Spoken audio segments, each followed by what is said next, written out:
আরে আমার জুতা তো নিচের তলা ছুঁইটে গেছে, এখন এইটারে চিংগাম দিয়া লাগাইয়া দি, আর কি করবো, অফিস তো যাইতে হইব। এখন এইটারে পিন্দা নেই। আরে বাবা আমি অফিস যাইতাছি, তুমি থাইকো, বাসা থেকে বের হবা না। ঠিক আছে মা। আচ্ছা আমি দরজা লাগাইয়া গেলাম। চলো, মা তো চলে গেছে, আমার মার জন্য একটা স্যান্ডেল তৈরি করতে হইব যেভাবে হোক। আঙ্কেল এই ফুলগুলো আপনি কত করে বিক্রি করেন? একটা 1 টাকা। তুমি যাও নিয়ে আসো যতগুলো মন চায়। ঠিক আছে আঙ্কেল, যাইতাছি আমি।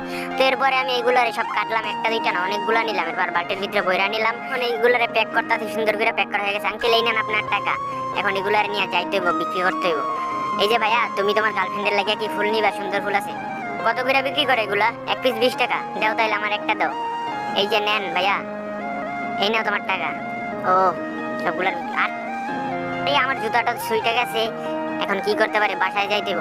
আরে বাবু তুমি কই গেলা? তোমার না বললাম বাসা থেকে বের হইবা না, কই গেলা তুমি? এই তোমার না আমি বাসা থেকে বের হইতে না করছি, তারপর তুমি কই গেছিলা? আরে মা আমি তোমার জন্য জুতা কিনতে গেছিলাম। ও বাবা থ্যাংক ইউ।